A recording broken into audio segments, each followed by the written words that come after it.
Big Brother, mainstream media, government cover-ups. You want answers? Well, so does he. He's Alex Jones on the GCN Radio Network. And now, live from Austin, Texas, Alex Jones. We do have Christine Ebersole, who just got back from Los Angeles. She's now in New York with us. She is the two-time Tony Award-winning actress and singer. She's been TV shows, movies, number one, plays on, there in New York City. And we are just extremely honored to have her. Christina Ebersole, thank you for coming on with us. Thanks, Alex. Thanks for having me. Before we go anywhere, I just want to point out that you were one of the first.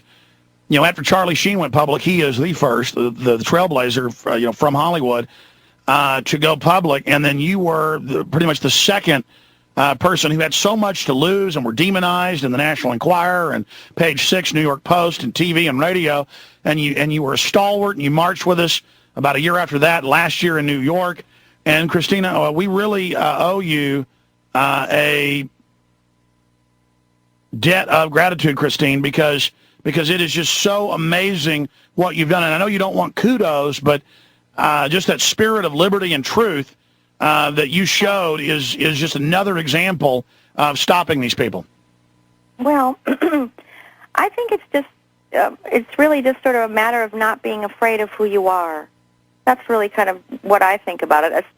I sort of see it as a spiritual journey. It's really about standing for the truth, and standing for the truth is standing for who we are, because that's how we were created, and the universe was created in the same way. So that's why if somebody tells you that 2 + 2 is 5, you know that they're not telling the truth, because you know that 2 + 2 is 4, because those are the laws of the universe. So that's kind of the way I like to see it. I wrote this political blog based on something that I had, an experience that I had about a week ago or 2 weeks ago, and I sort of liken the situation that we're all in to The Wizard of Oz. And so people can read along. It's I just got it this morning, just now reading it. It's excellent. So people know where to go read it. We've got a link up on Infowars.com, but so people know where to read it. Give out your actual blog address. Well, it's on my website, ChristineEbersole.com, which is just one word, and that's ChristineEbersole. A lot of E's in there. And through that website, you can find my blog, and it's called Dining with the Oligarchy. But in that blog, I talk about the Wizard of Oz, because I think that's the perfect metaphor. While Dorothy and the Scarecrow and the Tin Man and the Cowardly Lion are standing before the great and powerful Oz, shaking in their boots, here's the little dog Toto, who just parts the curtain, and just parts the curtain on the truth. Toto's not afraid to part the curtain on the truth. He's not trembling in his boots thinking, oh, my God, what's going to happen if I part the curtain? He just goes, oh, what's behind there?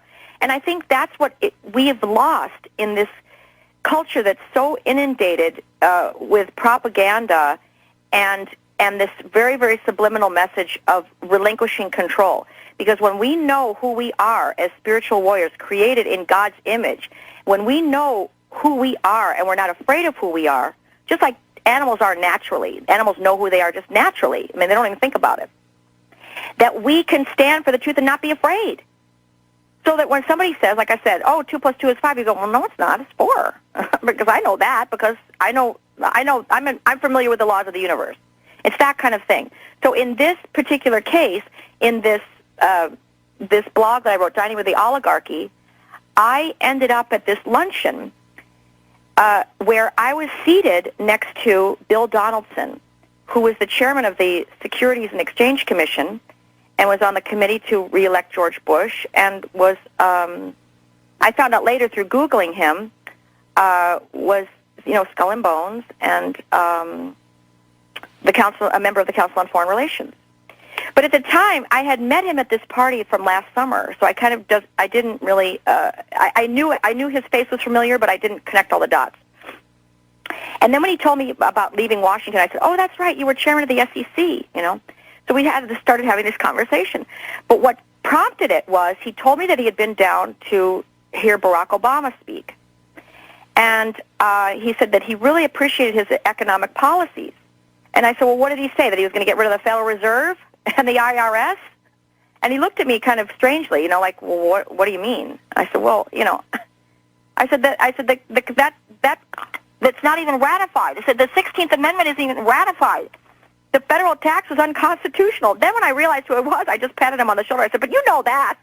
This is amazing breaking news, Christine. But it was, let me just tell you something. This is the thing, but I also like to see it as, when Martin Luther King, and I think I probably mentioned this to you before, Alex, when Martin Luther King would talk about his, the white supremacists, he called them his brothers. He said, they're my sick brothers, but they're my brothers.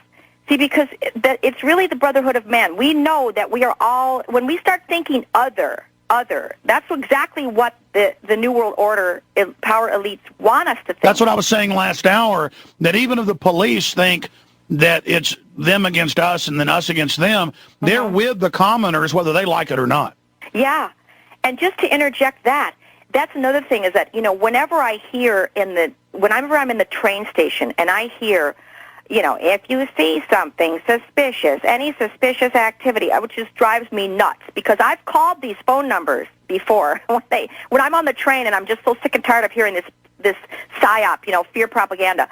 I've literally called those phone numbers. And when I called the New Jersey Transit terrorist hotline, I got a message machine. I got an answering machine. No, exactly. I'm not kidding. They never answer. It's only to create fear to make you think about terrorists creeping around, so you then think of them as the savior.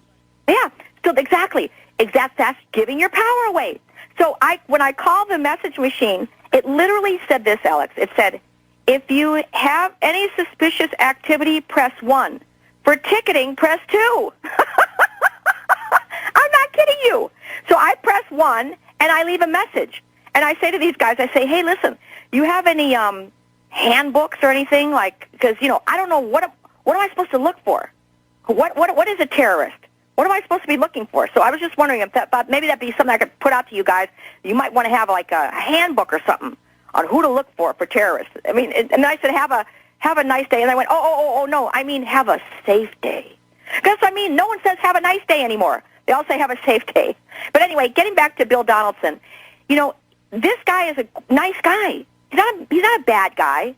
He's a nice guy. Skull and bones. Sure, he worshipped Satan and did sexual rituals in coffins, but... Okay, but here's the thing. I don't know to what degree. I really don't know any of that. I don't know anything about... But he comes off as a nice guy.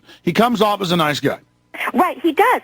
But here's the thing, is so many of those, if you think about any kind of evil system, whether it's, apartheid, whether it's segregation, whether it's the Nazi Party, these people are subjected to the order of these few people that are so corrupt and evil. Christine Ebersole, stay there. Christine, stay there. I want to hear about the rest of your conversation with the overlord in a moment. I can see the day coming when even your whole darkness gonna be against the law. Christine, I think I know where you're going. Our own greedy decisions, the things we do in our lives that we don't see the repercussions of, add to this monster.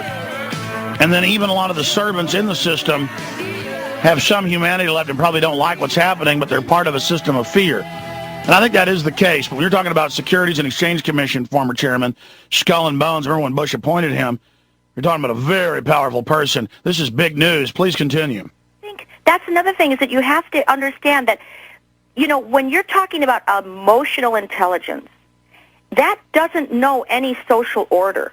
You can be like the scullery maid and have a very high level of emotional intelligence, and you can be the chairman of the blah, blah, blah, and not have that high level of emotional intelligence, where there's a cognitive disconnect. And that's where I think 9/11 comes into play, right there.